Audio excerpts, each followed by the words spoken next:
Hello, this is Blue Star, Defender of Equestria, and this is my next Focus On video. The Main Six's cutie mark stories.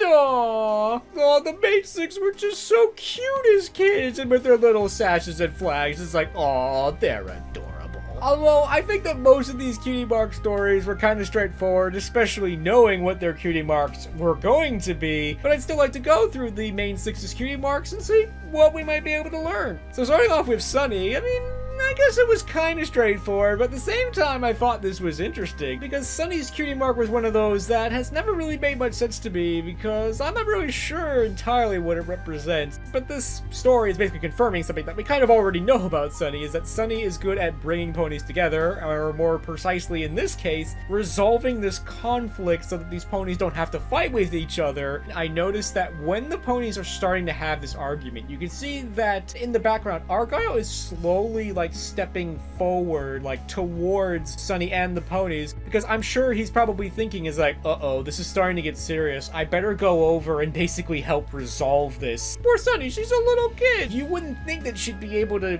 handle this situation.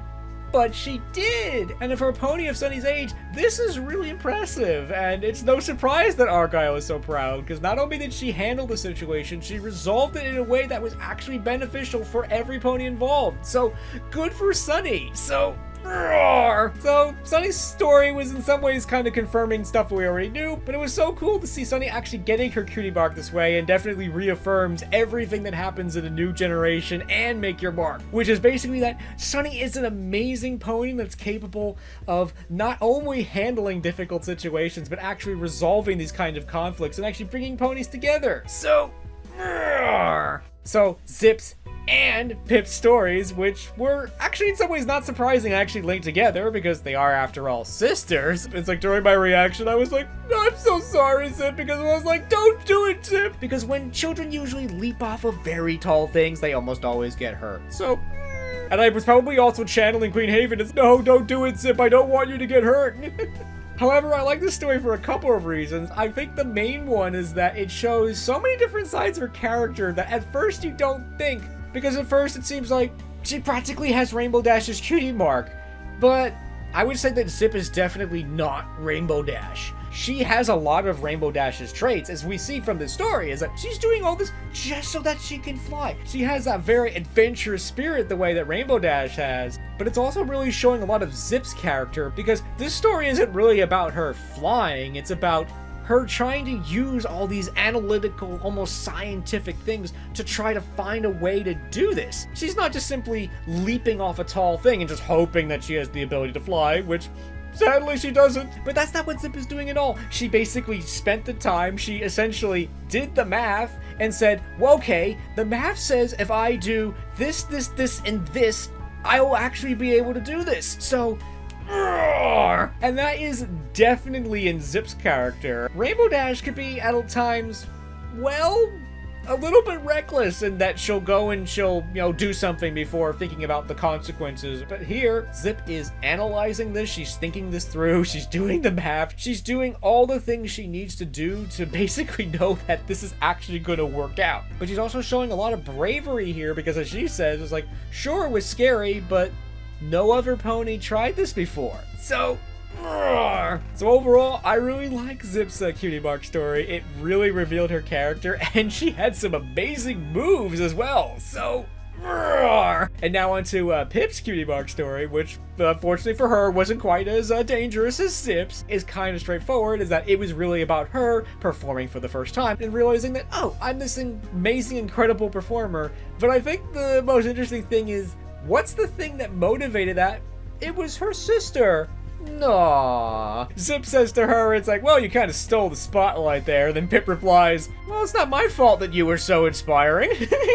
Seeing her sister do this incredibly brave thing in front of every other pony gave her the courage to perform in front of every pony and find her own mark. So, and it was actually kind of nice to see the two sisters actually getting their cutie marks together. That whole Pip Pip hooray thing actually came about from this. And again, it was also partially because of Zip. So, Roar! So now on to Hitch's story, which to me I think is in some ways the most interesting of these stories, because this was not exactly how I was expecting Hitch's Cutie Mark story to be. Yeah, I expected Hitch's story to be a lot more in some ways like adventurous and, you know, courageous and stuff. But those kind of adventurous and dangerous things don't really happen to Colts and Fillies that often, which I'm kind of glad about because that would be dangerous.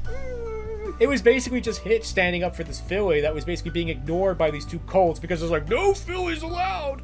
Aww. But I guess this really does fit Hitch's character because Hitch really is sort of like defender of Maritime Bay. So sticking up for a pony like this totally makes sense and is definitely with Hitch's character. And I also kind of like the thing he says at the end is like, my only state of mind is to be kind. So like, again, wasn't quite expecting that, but is definitely within Hitch's character, and I kind of like that. And it was kind of interesting that he got his cutie mark and the two mean ponies didn't, so I'm not sure what that says, but I think I like it. So overall, I really liked Hitch's cutie mark story. It wasn't quite what I was expecting, but really was true to his character, and it was interesting to see the way that he got his cutie mark, and overall, I really liked it. So now on to Izzy's cutie mark story, which I would have to say was actually pretty straightforward. It kind of confirmed stuff that we already knew, that Izzy is a unicycler, but even so, I still enjoy this story, and Izzy was just so adorable here. I'm just a unicorn that likes recycling. Oh, wait, unicycling? Oh. Izzy saw this pile of junk that all the other ponies were ignoring and says, well, you know what, it just basically needs some love. And she was able to take the junk and turn it into this amazing statue. But then all the other ponies like, you know, maybe Izzy's right, and maybe we were a little bit too harsh on the junk, and, you know, maybe it's not useless after all. So yeah, Izzy's basically confirms things that we know already, that yeah, Izzy loves unicycling, and this story makes total sense. As Izzy says in Tell Your Tale, that second chances are her speciality. It's not only for objects, but also for ponies as well, and that she basically has the ability to see potential in everything. And this story is basically confirming that, and I like it. And again, Izzy was just so adorable in the story. So most of these cutie mark stories were still kind of straightforward, but it was still interesting to see how the main six actually got their cutie marks. But we did learn a little bit about their characters, and definitely in some ways reaffirmed why these ponies have these cutie marks, because they learned what made them special, what makes them unique, what makes them different from all the other ponies. And that's definitely a very special and very important part in any pony's life. And it was just so nice to see how they got their cutie marks and to see those moments. And overall, I just really love these cutie mark stories, and I hope we get to learn more about these ponies and what has led them to be the ponies that they are today. And I'm also looking forward to seeing how these ponies grow and how they continue to grow in the future. So,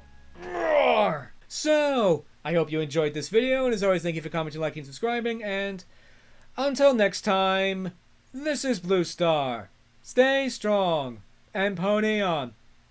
Blue Star out.